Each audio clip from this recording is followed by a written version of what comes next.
Diberi tanda.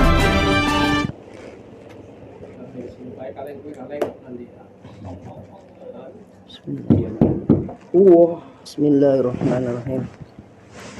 Alhamdulillah.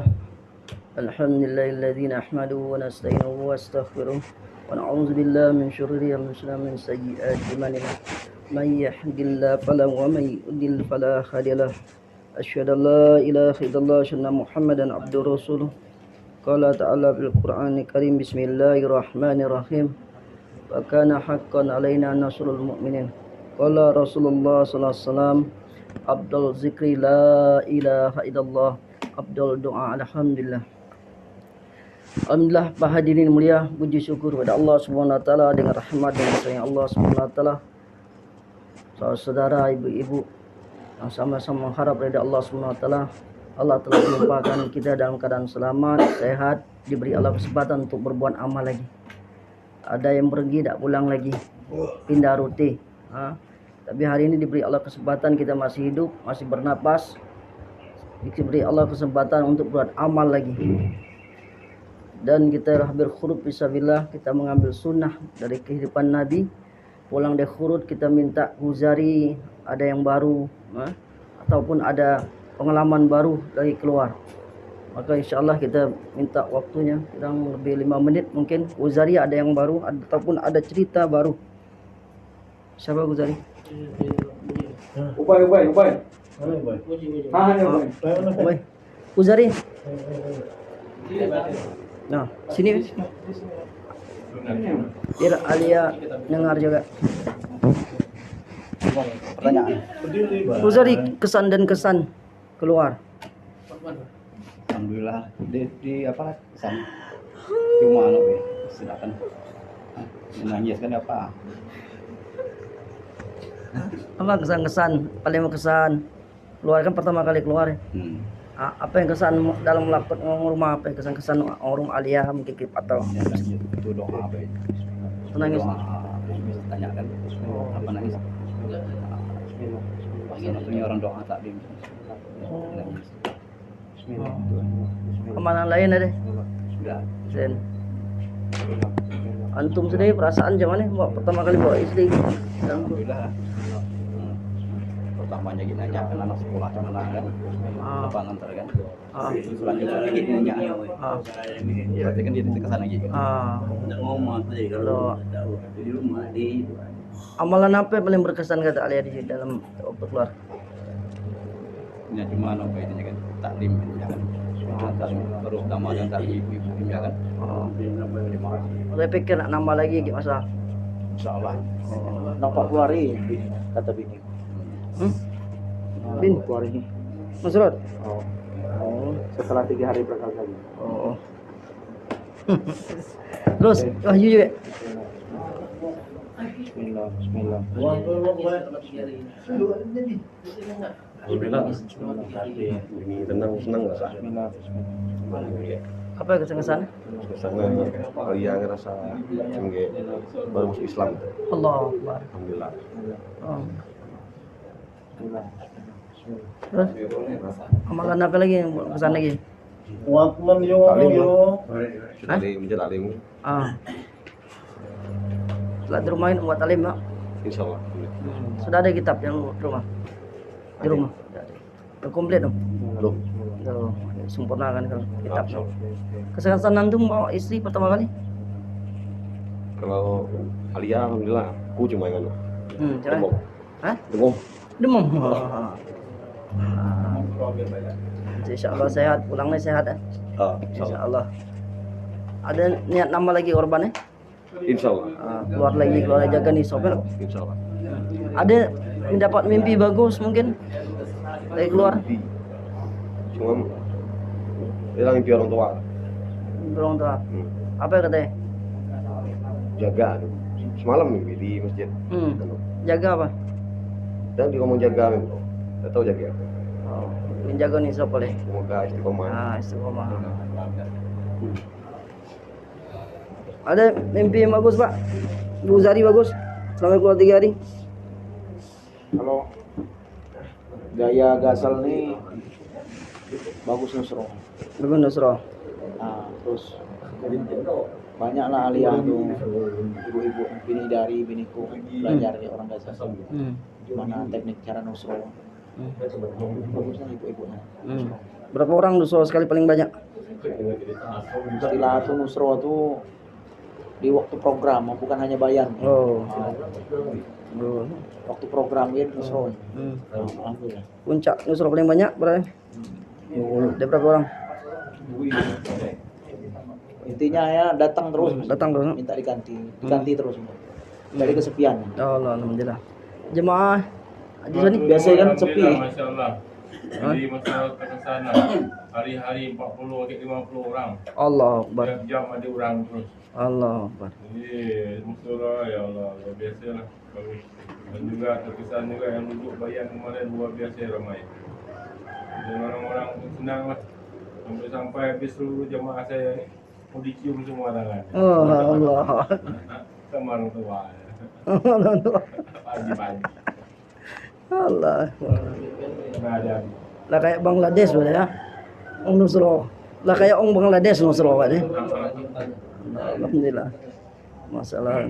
Cuma sayang bawa pukatnya terlalu besar lubangnya. Jadi banyak yang lolos. Ya, ni Senin ada yang main daya. Yang tadi berapa satu pasang? Tadi satu pasang. Satu pasang alhamdulillah dapat pasang. Insyaallah. Alhamdulillah, ini kita telah dengarkan dari kawan selama perjalanan 3 hari. Bismillahirrahmanirrahim. Jadi alhamdulillah, para hadirin yang mulia, puji syukur kepada Allah Subhanahu wa taala yang mana Allah Subhanahu wa taala telah pilih kita untuk mendakwahkan agama ini. Dan bagaimana kita setelah 3 hari masa kita ini masa training, masa latihan, masa belajar. Bagaimana kita pulang ini kita nak luruskan niat lagi. Dan kita mau ambil keputusan dalam kehidupan kita nih.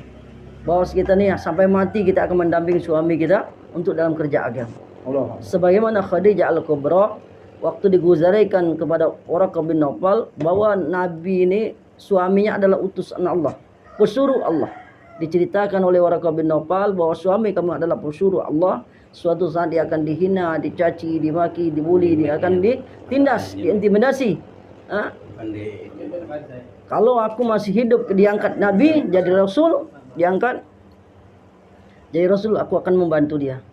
Maka Khadijah panjang lebar diceritakan oleh pamannya Waraqah bin Nawfal. Maka di situ Khadijah paham apa yang diceritakan di bayan hidayah oleh Waraqah bin Nawfal kepada dirinya. Maka semenjak itu Khadijah Al-Kubra dia tidak memikirkan maruahnya lagi, tidak memikirkan hartanya lagi. Maka dia memikirkan bagaimana agama ini tersebar ke seluruh dunia, membantu suaminya. Bahkan perhiasan emas, perhiasan kekayaan Khadijah tidak ada bandingnya daripada dengan nilai kerja Nabi. Tidak ada nilai lagi, tidak ada harga lagi. Dia pandang harta emas itu seperti kerikil saja. Maka kapan saja Nabi mau pakai dipersilakan. Begitu juga ibu-ibu keluarga Allah, kita pulang ini nak luruskan niat kita. Bahwa kita nak partner dakwah, seorang dai-dai untuk melanjutkan kerja Nabi dan para sahabat mendakwahkan agama. Maka kita pulang nih dengan orang tua kita bawa Zoom. Zoom itu Pak, pembesar. Maka kita pulangnya dengan modal 3 hari, bawa hidayah yang besar, sehingga dengan hidayah itu kita bisa buat amal menjadi asbab hidayah.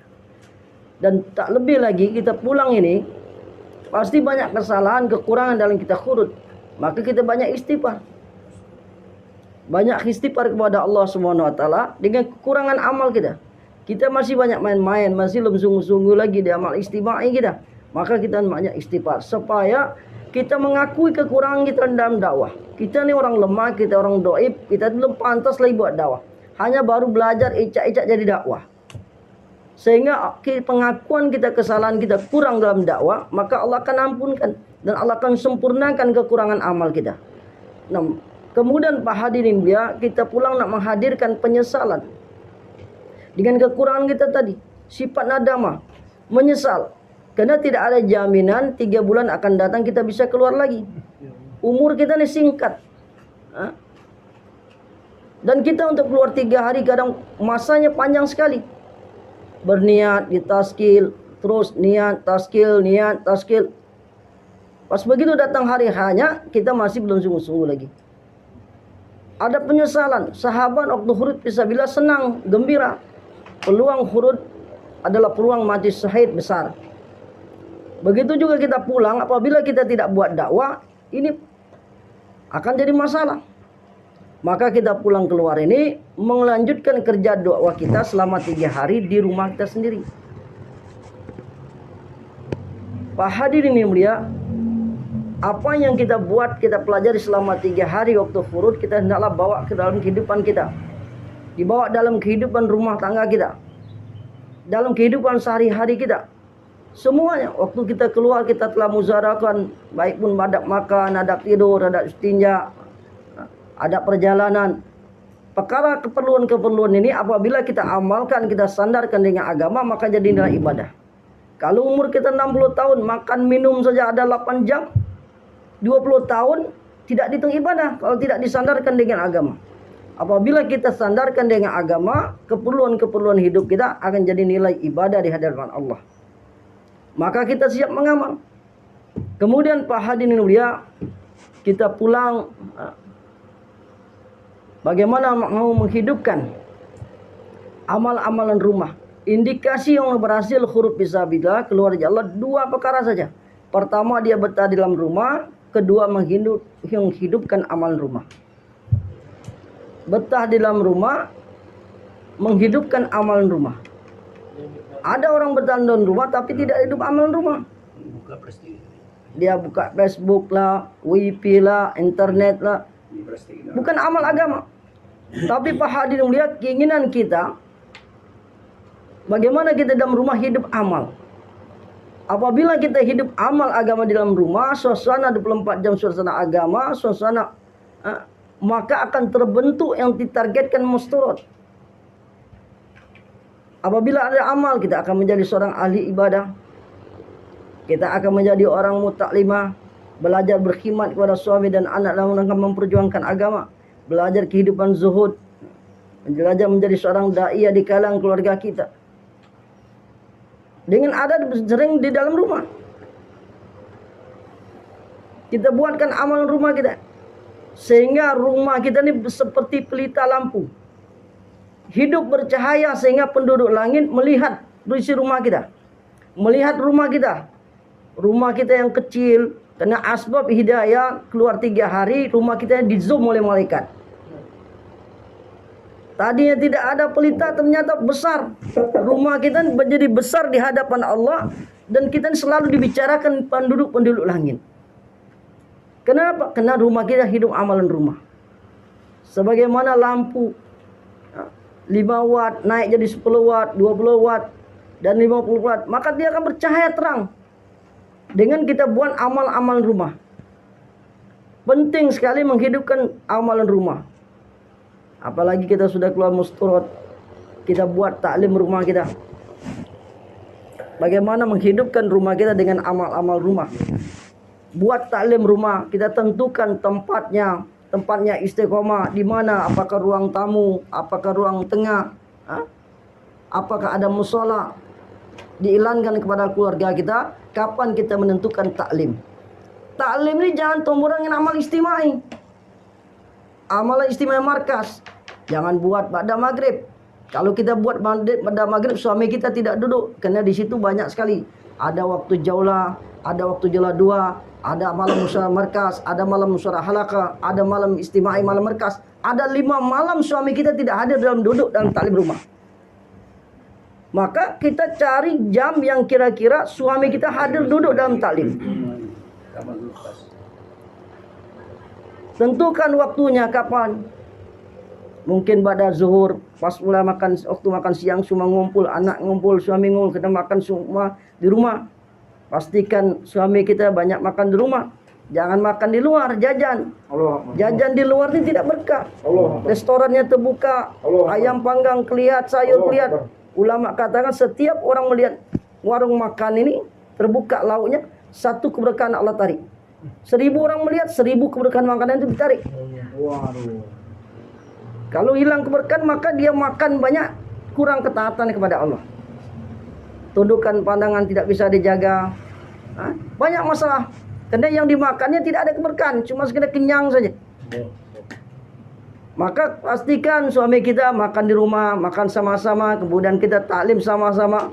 Tentukan waktunya, semua ahli keluarga bisa duduk dalam taklim. Bahkan Maulana Sa'ad kemarin di Malaysia, saking pentingnya kita buat taklim rumah, seandainya ada sesuatu yang tidak memungkinkan kita, mungkin dalam perjalanan kah, kita istiqomah taklim pada zuhur, maka dalam perjalanan kita buat dalam amal kita buat taklim. Diingatkan ini waktu saatnya kita taklim rumah. Karena dalam perjalanan kita buat taklim. Hari-hari kita hendaklah buat taklim. Diingatkan kalau anak tidak ada, nanti kalau dia pulang dia dibacakan taklim. Setiap hari kita punya ada kewajiban menuntut ilmu. Semua kita, baik anak kecil pun ada kewajiban. Dudukkan kita dalam taklim supaya timbul sifat takwa. Suami duduk dalam taklim, sifat takwa datang. Istri duduk dalam taklim, datang sifat takwa. Anak duduk dalam taklim, datang sifat takwa. Apabila sifat takwa inilah timbul orang-orang soleh, orang yang takut kepada Allah, sering khutbah, sering mengingatkan ittaqillah, ittaqillah, takut kepada Allah. Kiai Gusron katakan, tu bayan di itu tunu, kalau kita duduk dalam taklim, inilah madrasah awal di rumah kita. Maka kita niatkan rumah kita ini buat untuk madrasah, sehingga semua harta yang kita bangun, beli paku, semen dalam rumah kita ini dihitung ibadah oleh Allah. Harta yang tidak dihitung ibadah, tidak dihitung sedekah untuk bermaksiat dan membangun rumah. Tapi apabila rumah itu kita niatkan jadi madrasah, kita hidupkan taklim, santri-santrinya anak-anak, istri kita jadi santrinya, maka ini jadi madrasah rumah kita. Bahkan kita membesarkan lubang angin untuk azan mudah kedengar masuk rumah pun dihitung pahala oleh Allah SWT. Maka Pak hadirin mulia, kita duduk dalam taklim untuk menghadirkan sifat takwa. Orang takwa akan timbul orang soleh. Membentuk jiwa-jiwa yang takwa dan soleh adalah fardu ain.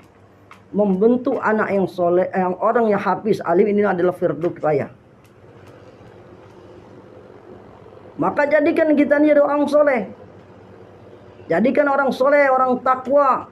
Jadikan orang seorang da'i yang takut kepada Allah. Kalaulah anak kita ditakdirkan Allah menjadi orang hafiz ataupun orang alim, dia orang yang takwa, yang soleh. Jadi akan jadi dia orang da'i. Hari ini dulu mau impak Dodi Kasum tahun 2006 itu buat survei dia. Pondok santren yang dakwah ini 10.000 lebih di Indonesia selesaikan khatam Al-Quran maupun alimnya. Ada 10.000 orang menjadi orang alim tahun 2006 dia cerita. Baik dari Gontor dari mana-mana, cerita tahun 2006 dia cerita kurang lebih 10.000 orang menjadi orang alim. Setiap tahun, hari ini sudah berapa banyak orang alim, kalau seandainya mereka itu menjadi seorang dai, mereka lah yang makmurkan masjid-masjid.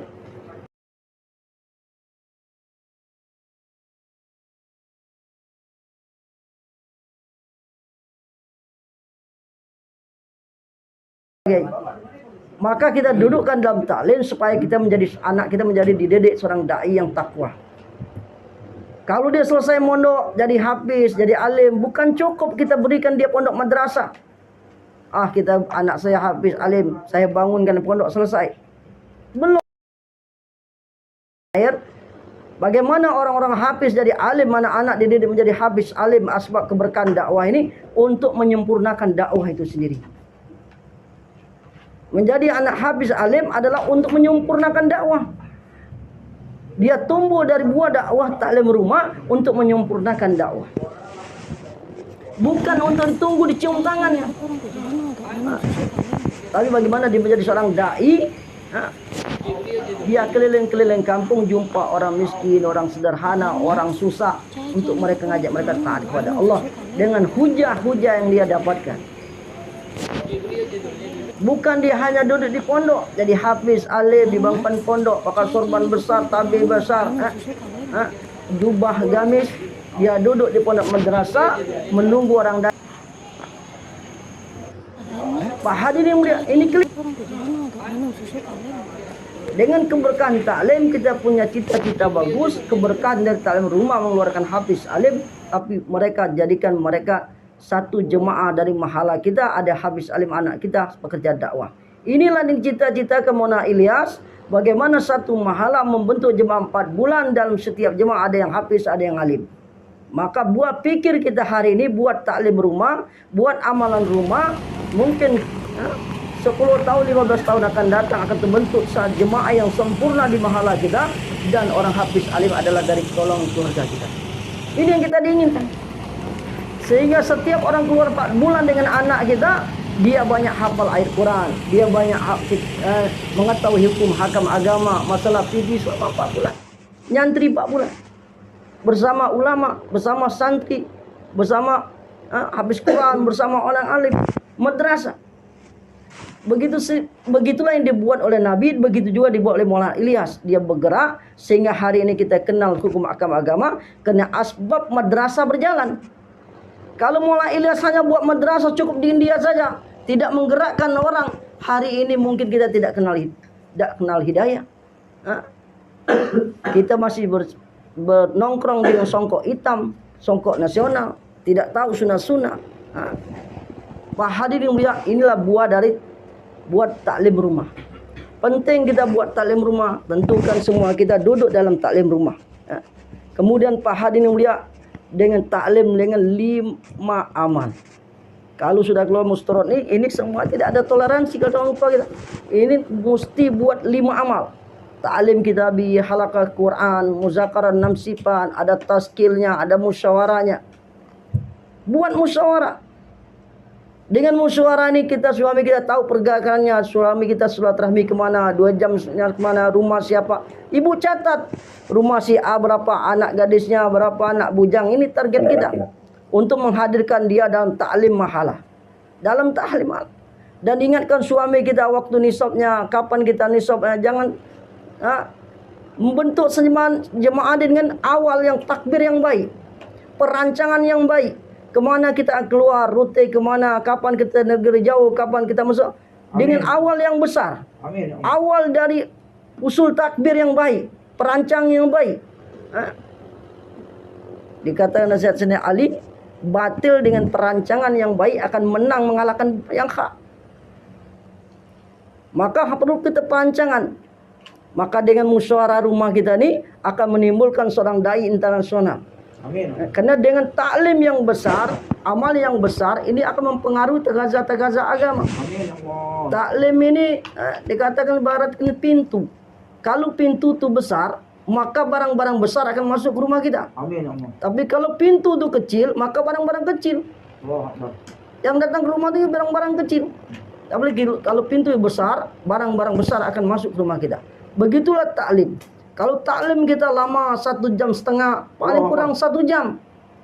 1,5 jam. Ditambah rijal setengah jam di malam jadi 2 jam. Apabila taklim kita lama, ibaratkan jendela besar, maka tagaza-tagaza besar akan mudah kita ambil. Negeri jauh kan mudah, ingin naik haji, umroh mudah, jalan kaki mudah, 4 bulan mudah. Setiap ngambil tagaza musyarat yang tidak tentu waktunya akan keluar, kita bisa mengambil tagaza. Bahkan rumah kita akan siap standby menerima jemaah musyarat. Apabila kita hidup amalan rumah, setiap tagaza itu kita tunggu-tunggu. Kita menunggu tagaza-tagaza. Maka Pak hadirin yang mulia, kemudian juga kita mengingatkan suami kita tentang hadirnya musyawarah. Musyawarah ini harus banyak hadir kita. 2 harian, 2 mingguan, 2 bulanan, 2 4 bulanan, 2 tahunan, 2 tahun sekali. 2 musyawarah harian diingatkan kepada suami kita. 2 musyawarah harian rumah, musyawarah harian mahala. 1 lagi mingguan, musyawarah mingguan mahala, halaqah. 1 lagi musyawarah mingguan markas. Ada musyawarah bulanan markas, ada musyawarah bulanan zon, kawasan. Ada musyawarah per 4 bulan nasional. Musyawarah nasional 4 bulan sekali. Ada musyawarah internasional 2 tahun sekali. Maka kita mengingatkan musyawarah suami kita, agenda-agenda musyawarah. Jangan sampai suami kita tidak tahu berita terkini, arahan terkini. Sebagaimana sahabat tidak tahu datang turun Al-Quran tentang hijab, sehingga isinya pergi ke pasar. Orang bilang, ya wahai Umi, apakah kau tidak tahu bahwa perintah hijab telah turun? Maka seorang wanita duduk dari patung dia di situ, menunggu datang turun ada hijab orang memberi. Pulang ke rumah dia marah dengan suaminya, kamu tidak datang ke majelis Nabi, sehingga saya malu di pasar. Perintah hijab telah turun, dia terlambat, tidak ada lagi wanita-wanita di pasar. Pak hadirin yang mulia, begitu juga suami kita hendaklah hadir dalam musyawarah. Kemudian Pak hadirin mulia, bagaimana dalam amalan rumah kita? Kita buat ini amal-amal supaya rumah kita bercahaya. Bercahaya sehingga apa yang kita buat dalam tagaza-tagaza kita diperbincangkan penduduk langit, diceritakan oleh penduduk langit. Bahkan sebagaimana sahabat, perkara yang kecil pun dibicarakan penduduk langit, dibahas dan diceritakan sampai hari ini. Orang mendengar menjadi asbab hidayah. Kita sering dengar sahabat habis sholat langsung pulang, habis sholat pulang, tidak wirid lagi. Sehingga Nabi suatu saat Nabi lihat perhati dia ini langsung pulang. Kenapa langsung pulang? Begitu Nabi suatu saat Nabi tahu, maka Nabi tangkap. Nabi tanya, kenapa kamu langsung pulang? Tidak ikut wirid lagi, pulang ke rumah. Karena Nabi bertanya, maka sahabat cerita sejujurnya, wahai Rasul, aku cepat pulang karena istri. Nabi tanya, kenapa kamu langsung pulang? Tidak ikut wirid lagi, pulang ke rumah. Karena Nabi bertanya, maka sahabat cerita sejujurnya, wahai Rasul, aku cepat pulang karena istriku menunggu. Karena di rumah tidak ada pakaian, istri saya menunggu pakaian yang saya pakai, kain sarung yang pakai. Dami Pak hadirin mulia, begitu sederhana kehidupan sahabat untuk mentaati Allah. Dia tidak pernah bercerita mengeluh keadaan dia begitu sederhana. Kalau Nabi tidak bertanya, dia tidak akan bercerita. Pak hadirin mulia, asbab seperti itu, cerita sahabat sampai dibukukan, sampai dikitabkan, sehingga hari ini orang mencerita kisah sahabat ini, orang dapat hidayah. Jadi pelajaran bagi kita. Kehidupan sederhana sahabat jadi bahan diskusi para penduduk langit. Begitu juga sahabat bagaimana dia mengambil takaza, menjamu tamu, memberi makan tamu. Padahal dia baru masuk Islam, Toha baru masuk Islam, mengambil takaza, menjamu tamu Nabi. Tidak ada makanan rumahnya, maka ditidurkan anaknya dalam keadaan lapar, disuguhkan makanan. Mereka mematikan lampu, pura-pura makan. Besoknya turun ayat Al-Quran menceritakan kejadian amalan sahabat. Wa yuksiruna ala anfusihim walau kana bihim khasasa. Ada orang rela lapar untuk orang lain, menjamu tamunya, menjadi asbab turunnya Al-Quran. Kehidupan sahabat, mengambil takaza sahabat jadi asbab hidayah, diceritakan oleh penduduk langit. Tidak menutup kemungkinan amalan kita hari ini akan menjadi diskusi juga. Bahan cerita penduduk langit. Apa dibahasnya? Itu pernah terjadi zaman sahabat katanya. Itu di rumah itu kehidupan seperti ini pernah terjadi zaman ini. Dibahas seperti itu kata ulama. Maka di rumah kita hendaklah hidup amal-amal sebagaimana meniru amal-amal sahabat-sahabat. Pak hadirin ini yang mulia, kita bagaimana juga ingin mendidik anak kita, mendidik kita secara Islami. Karena anak kita adalah amanah, sebagaimana cita-cita dalam perkawinan, membentuk anak yang soleh dan soleha, yang takwa. Didik mereka. Pastikan anak kita dalam madrasah di rumah kita, sebelum dia madrasah di pondokan, dia sudah hafal 30 juz. Karena sekarang pondok pesantren yang unggul, dia tidak akan menerima anak santri kecuali dia telah menghatamkan juz 30. Pondok pesantren yang pilihan sekarang, yang berkualitas, pastikan anak kita sebelum di madrasah tamat SD, selama 6 tahun paling tidak menghafalkan juz amma, sehingga dia akan mudah madrasah. Pondok sana dirujukkan pondok pesantren lebih besar dari rumah kita. Kemudian kita didik anak kita bagaimana dia dari mulai terbiatul rahim, terbiatul janin, terbiatul aulad. Didik anak kita, proses pendidikan anak kita dengan amal-amal. Mulai dari hamil, bacakan Al-Qur'annya, jangan putar lagu dangdut, lahirnya jadi nyanyi. Kemudian hadirin yang mulia, maka anak kita ajarkan sholatnya, 10 tahun dipisahkan tempat tidurnya. Ajarkan adab yang baik, bagaimana menghargai orang tua, menyayangi ibunya, menghargai. Ini penting. Anak-anak abang ini harus jadi contoh daripada anak yang lain, sehingga orang tertarik dakwah. Lihat anaknya bagus, pandangan anaknya bagus. Ajarkan anak-anak kita maksud hidup. Maksud hidup. Sebagaimana anak-anak sahabat dididik bagaimana memikirkan maksud hidup. Anak-anak sahabat umur 16 tahun sudah membawa jemaah yang besar mendakwakan agama ke negeri-negeri. Satu negeri akan dapat hidayah ataupun mereka akan mati syahid. Pak hadirin mulia. Tapi hari ini anak-anak kita lihat umur 16 tahun, 14 tahun sibuk main game. Di mana-mana mereka main game. Ketemu satu rumah yang kosong, penuh anak-anak, tidak ada suara. Terlalu sibuk main game. Mau tanya tamat SD mau kemana? Tidak tahu. Tamat SMP mau kemana? Tidak tahu. Tidak ada tahu arahan hidup. Kemana maksud tujuan hidup. Anak abang harus tahu kemana. Maka perlu kita didik dalam taklim, taskil mereka. Yang adik mau mondok, mau ke negeri 1 tahun, mau mondok kemana? Ke luar negeri, ke Mesir, Al-Azhar, Maroko, Sudan, Arab Saudi. Tawarkan pondok pesantren yang jauh-jauh, sehingga dia bisa keluar setahun. Syarat keluar setahun kan selesaikan ini madrasahnya. Taskil dari 1 tahun anak-anak. Jangan yang kecil-kecil, sehingga dia akan terngiang di hatinya, pikirannya, telinganya. Maka target dia akan keluar setahun. Maka syarat keluar setahun akan selesaikan madrasahnya.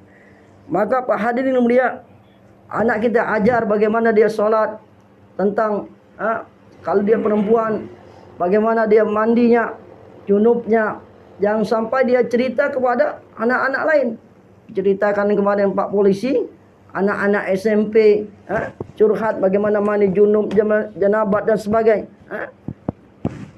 Maka hari ini perlu seorang ibu mendidik, mengajarkan mereka.